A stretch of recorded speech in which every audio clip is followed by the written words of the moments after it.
How's everybody this fine evening? I want to share my thoughts on an album that I've been really listening to and really passionate about this last little while. It really baffles me that every once in a while I'm truly amazed how mature a debut album from a group can be. And the debut album from Great White Nothing is just one of those special albums.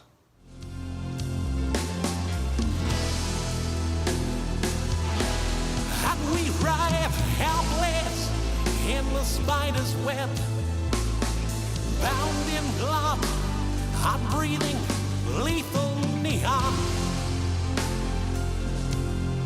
Lethal neon.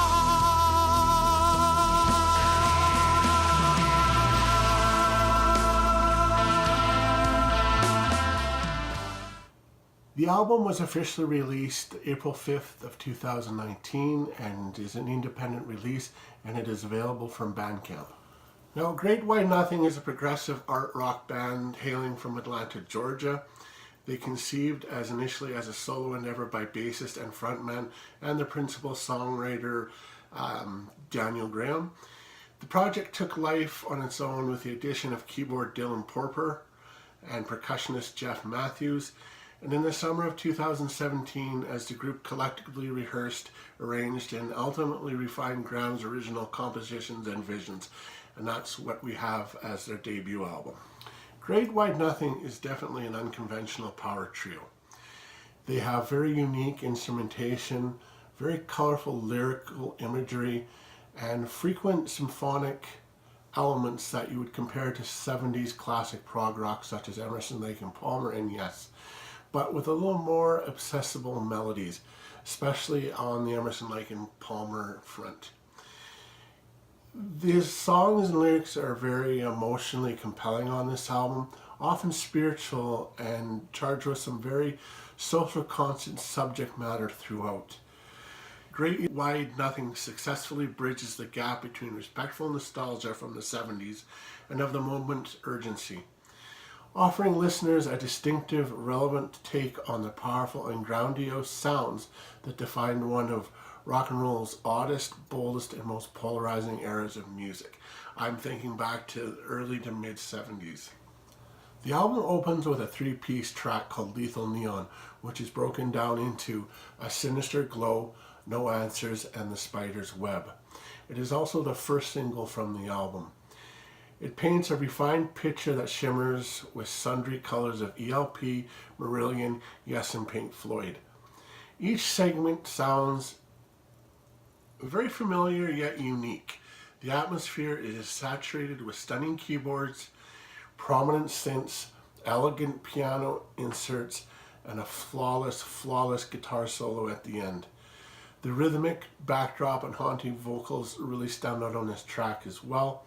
The higher pitched voice of Daniel Graham sounds like a younger Fish to me, and it's worthy of note is a very effective use of rich melodic textures and constantly changing tempos in this song. And after Lethal Neon, we have probably my favorite song on the album called Monument. This is a very good example of the band's ability to start in one place and end up in another. Again, this song is broken into sections. This time it's two, being called Hostages and the full 6 under. The second half of the song, which I'm guessing is the full 600, really has a maiden gallop feel. I don't know if that's intentional, but that's when I first heard it, that was the first thing that popped into my mind. And the keyboard riff, which is part of the first part, the Hostages part, is albeit really repetitive, but is really catchy and really adds to this song. And that's the reasons that I think this song is a standout on the album. It works so well together, the two different sections. The third track on the album is called Evening. This is a nice little acoustic number paired with some thoughtful singing from Daniel. It's arguably, though, this type of neo-prog song which operates very well to serve like a resting point between two other songs. It was placed really well in the running order of songs because it gives us kind of a break from the more chaotic tunes, and it kind of just brings us back down, and we can reflect on what we've heard. It's a great song.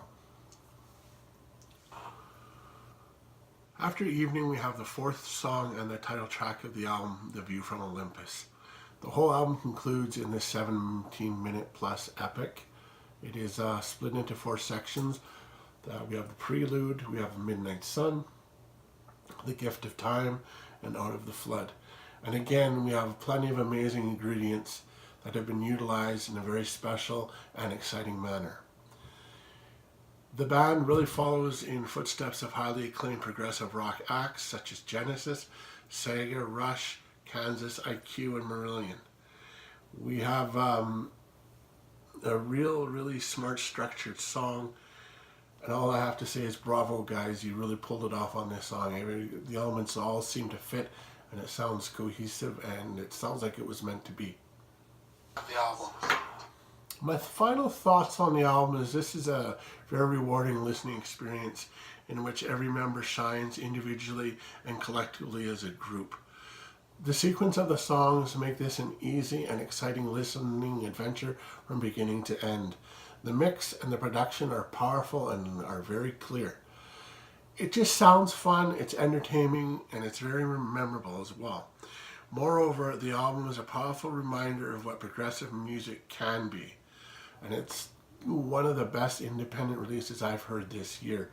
Everything about it just sounds like it was meant to be what it was supposed to be. It doesn't sound rushed. It doesn't sound convoluted. It just fits. It was like it was naturally going to happen, and this is naturally the way it happened. So I'm going to show you the physical copy here. And there's the front cover. And there's the back.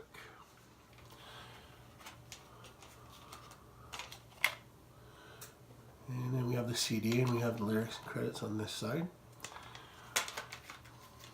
Make sure you go to their Bandcamp page, check this album out, and if you like it, please support them. They're an independent band. They don't have a record company behind them pushing this. So do yourself a favor, listen to it, and if you like it, by all means, support these guys and buy it, because it's important that we do that as music fans. And you have my personal guarantee that this does not disappoint. And as a final rating, I'm going to give this album an 87%. I really enjoyed it. And thanks, Daniel, for getting a hold of me and asking me to listen and review it. I really appreciated it and like it, and I'm probably not going to put it down in the near future. It's still in quite heavy rotation in my house. So you've done well, my friend. Thank you very much. Good night. Bye-bye.